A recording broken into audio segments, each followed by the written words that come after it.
Hi ಎಲ್ರಿಗೂ ನಮಸ್ಕಾರ. Welcome back to my YouTube channel. ಎಲ್ಲರೂ ಹೆಂಗಿದ್ದೀರಾ? ಚೆನ್ನಾಗಿದ್ದೀರಾ ಅನ್ಕೋತಾ ನಾನು ಚೆನ್ನಾಗಿದ್ದೀನಿ. ಬನ್ನಿ ಇವಾಗ ವ್ಲಾಗ್ ಸ್ಟಾರ್ಟ್ ಮಾಡ್ತಾ ಇದ್ದೀನಿ. ಇವತ್ತಿಂದೇನಪ್ಪ ಸ್ಪೆಷಲ್ ಅಂದರೆ ಒಂದು ಸಿಂಪಲ್ ರೆಸಿಪಿ ಹಾಗೆ ಮಾಡಿ ತೋರಿಸೋಣ ಅಂತ ಬಂದಿದ್ದೆ. ಅದೇನಪ್ಪ ಅಂದರೆ ಲಸುನಿ ಮೇಥಿ ಫ್ರೈ ಅಂತ. ಒಂಥರ ವೆರೈಟಿ ಟೇಸ್ಟು. ನಾನೇ ಕಂಡುಹಿಡ್ದಿರೋದು, ನಾನೇ ಮಾಡಿರೋದು. ಅದು ಹೇಗೆ ಮಾಡೋದಂತ ನೋಡೋಕ್ಕಿಂತ ಮುಂಚೆ, ಅದಕ್ಕಿಂತ ಮುಂಚೆ ಇನ್ನೂ ಯಾರು ನನ್ನ ಚಾನಲ್ನ ಸಬ್ಸ್ಕ್ರೈಬ್ ಮಾಡ್ಕೊಂಡಿದ್ವಿ, ಸಬ್ಸ್ಕ್ರೈಬ್ ಮಾಡ್ಕೊಳ್ಳಿ. ಪಕ್ಕದಲ್ಲಿರೋ ಬೆಲ್ ಐಕಾನ್ ಮೇಲೆ ಕ್ಲಿಕ್ ಮಾಡಿ ಆಲ್ ಅಂತ ಸೆಲೆಕ್ಟ್ ಮಾಡಿದರೆ ನಾನು ಹಾಕೋ ಯಾವುದೇ ವಿಡಿಯೋ ಫಾಸ್ಟ್ ನೋಟಿಫಿಕೇಶನ್ ನಿಮಗೆ ಬರ್ತಂತೆ ಅಂತ. ಬನ್ನಿ ಇವತ್ತಿನ ನೋಡೋಣ ಲಸುನಿ ಫ್ರೈ, ಮೇಥಿ ಫ್ರೈ ಹೇಗೆ ಮಾಡೋದಂತ. ಅದಕ್ಕೆ ಏನೇನು ಬೇಕಂತ ನೋಡೋಣ ಬನ್ನಿ. ನೋಡಿ ಫ್ರೆಂಡ್ಸ್, ಇವಾಗ ಬೆಳ್ಳುಳ್ಳಿ ಮೆಂತ್ಯ ಸೊಪ್ಪಿನ ಫ್ರೈ ಮಾಡೋದು ಹೇಗಂತ. ಅದಕ್ಕೆ 1 ಕಪ್ ಆಗೋಷ್ಟು ಮೆಂತ್ಯ ಸೊಪ್ಪು, ಗರಂ ಮಸಾಲ, ಧನಿಯಾ ಪುಡಿ, ಹಾಗೆ ಅರಿಶಿನ ಪುಡಿ, ಖಾರದ ಪುಡಿ, ಮತ್ತು 1 ರಿಂದ 2 ಬೆಳ್ಳುಳ್ಳಿಗಡ್ಡೆ, ಗೋಡಂಬಿ 4, ಬಾದಾಮಿ 4 ರಿಂದ 5 ತೊಗೊಂಡಿದ್ದೀನಿ. ಯಾಕಂದರೆ ರುಬ್ಬುವಾಗ ಸ್ವಲ್ಪ ಥಿಕ್ನೆಸ್ಗಾಗಿ ಗ್ರೇವಿ ಥರ. ಇವಾಗ ನೋಡಿ ಎಣ್ಣೆ ಹಾಕಿಬಿಟ್ಟು ಗೋಡಂಬಿ ಮತ್ತು ಬಾದಾಮಿನ ಫ್ರೈ ಮಾಡ್ತಾಯಿದ್ದೀನಿ. ಸ್ವಲ್ಪ ಕಲರ್ ಚೇಂಜ್ ಆಗೋವರೆಗೂ ಹುರಿಬೇಕು ಎರಡೂ. ಇದೊಂಥರ ಹೊಸ ಟೇಸ್ಟು, ಚೆನ್ನಾಗಿರುತ್ತೆ. ಚಪಾತಿಗೆ, ಬಿಸಿ ಬಿಸಿ ಚಪಾತಿ, ಬಿಸಿ ಬಿಸಿ ಅನ್ನಕ್ಕೂ ಚೆನ್ನಾಗಿರುತ್ತೆ, ರೊಟ್ಟಿಗೂ ಚೆನ್ನಾಗಿರುತ್ತೆ. ನಾನು ಇದ್ರ ಜೊತೆ ರೊಟ್ಟಿ ಮಾಡಿದ್ದೆ. ಇವಾಗ ನೋಡಿ ಫ್ರೈ ಆಗಿದೆ. ಇದು ತಕ್ಕೊಂಡಿಟ್ಬಿಟ್ಟು ಬೆಳ್ಳುಳ್ಳಿ ಎಷ್ಟು ಹಾಕ್ತಾರೋ ಅಷ್ಟು ಚೆನ್ನಾಗಿರುತ್ತೆ. ಅದು ಲಸುನಿ ಮೇಥಿ ಫ್ರೈನೂ ಅನ್ಬೋದು. ಇವಾಗ ಅದೇ ಎಣ್ಣೆಯಲ್ಲಿ ಬೆಳ್ಳುಳ್ಳಿ ಹಾಕಿಬಿಟ್ಟು ಕೆಂಪಗಾಗೋವರೆಗೂ ಹುರ್ಕೊಳ್ತಾ ಇದ್ದೀನಿ ನೋಡಿ. ಇವಾಗ ಬೆಳ್ಳುಳ್ಳಿನೂ ಹುರ್ಕೊಂಡಾಯಿತು ಫ್ರೆಂಡ್ಸ್. ಇವಾಗ ಸ್ವಲ್ಪ ತಣ್ಣಗಾದ್ಮೇಲೆ ಮಿಕ್ಸಿಗೆ ಹಾಕ್ಕೊಳ್ಬೇಕು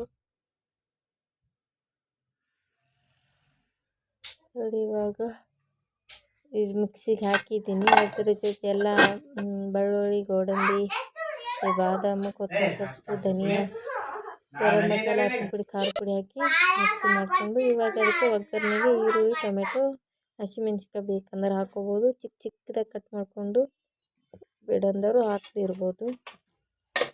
ಇವಾಗ ಅದೇ ಎಣ್ಣೆ ಹಾಕಿಬಿಟ್ಟು ಅದಕ್ಕೆ ಸ್ವಲ್ಪ ಸಾಸಿವೆ, ಹಾಗೆ ಈರುಳ್ಳಿ ಮತ್ತು ಹಸಿಮೆಣಸಿನ್ಕಾಯಿ ಹಾಕ್ತೀನಿ. ತುಂಬ ಅಂದರೆ ತುಂಬ ಟೇಸ್ಟಿ ಇರುತ್ತೆ. ಎಲ್ಲರೂ ಒಂದ್ಸಲ ಟ್ರೈ ಮಾಡಿ ಹೇಗಿತ್ತು ಅಂತ ಕಮೆಂಟ್ ಮಾಡಿ. ಇದು ಹೊಸ ರೆಸಿಪಿ.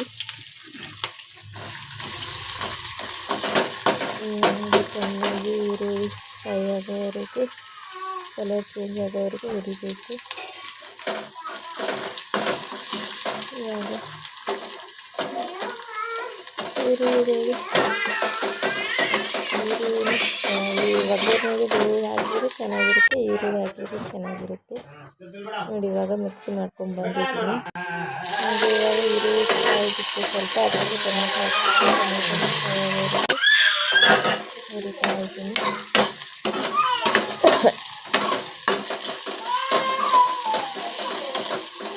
ಟೊಮೆಟೊ ಮೆತ್ತಗಾಗಬೇಕು. ಇವಾಗ ಟೊಮೆಟೊನ ಫ್ರೈ ಆಗಿದೆ. ಇವಾಗ ಸೊಪ್ಪು ತೊಗೊಂಡಿದ್ನೆಲ್ಲ ಇದು ಸೊಪ್ಪು ಈ ಎಣ್ಣೆಯಲ್ಲಿ ಫ್ರೈ ಮಾಡಬೇಕು. ಎಷ್ಟು ಎಣ್ಣೆಯಲ್ಲಿ ನೀಟಾಗಿ ಫ್ರೈ ಮಾಡ್ತೀರೋ ಇದಕ್ಕೆ ನೀರೆಲ್ಲ ಹಾಕಬೇಕು. ಹೌದು, ಸೋಲಾದಲ್ಲಿ ನೀರಿರುತ್ತೆ, ನೀರೆಲ್ಲ ಹಾಕೋದೇನು ಇಟ್ಟಿರಲ್ಲ ಇದಕ್ಕೆ. ಈ ಥರ ಎಣ್ಣೆಯಲ್ಲಿ ಸ್ವಲ್ಪ ಹೊತ್ತು ಒಂದು 5 ನಿಮಿಷ ಫ್ರೈ ಮಾಡಿಲ್ಲ ಇದಾಗಿರುತ್ತೆ ಸೊಪ್ಪು. ಇವಾಗ ನೋಡಿ ಅದಕ್ಕೆ ಉಪ್ಪು ಎಷ್ಟು ಬೇಕೋ ಅಷ್ಟು ನೋಡ್ಕೊಂಡು ಹಾಕಬೇಕು.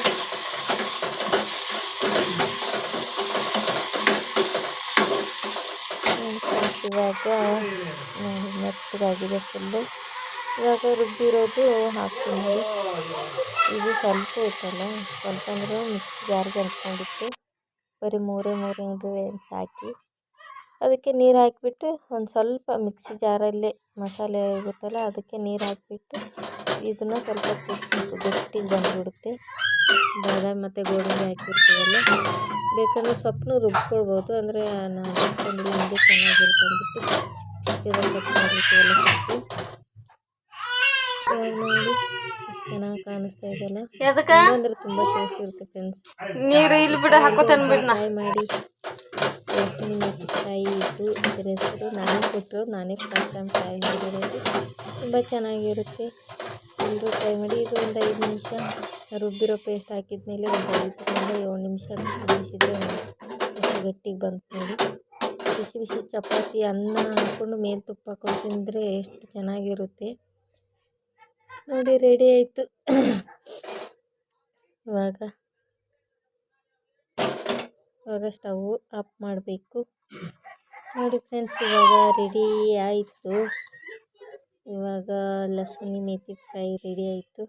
ಇವಾಗ ಇದನ್ನೇ ಒಂದು ಬೌಲ್ಗೆ ಟ್ರಾನ್ಸ್ಫರ್ ಮಾಡಿಬಿಟ್ಟು ತೋರಿಸ್ತೀನಿ ಎಷ್ಟು ಚೆನ್ನಾಗಿ ಬಂದಿದೆ ಅಂತ.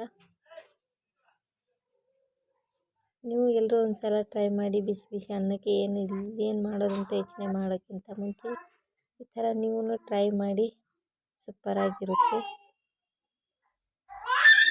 ನೋಡಿದ್ರಲ್ಲ ಫ್ರೆಂಡ್ಸ್, ಇದಾಗಿತ್ತು ನಮ್ಮದು ಇವತ್ತಿನ ಲಸಣಿ ಮೆಥಿ ಫ್ರೈ. ಇಷ್ಟ ಆಗಿದೆ ಅನ್ಕೋತೀನಿ. ಇಷ್ಟ ಆದರೆ ಲೈಕ್, ಶೇರ್, ಕಮೆಂಟ್ ಮಾಡಿ. ಮತ್ತೆ ಸಿಗ್ತೀನಿ ಮುಂದಿನ ವೀಡಿಯೋದಲ್ಲಿ. ಅಲ್ಲಿವರೆಗೂ ನೋಡ್ತಾ ಇರಿ ನನ್ನ ಚಾನಲ್ನ. Take care.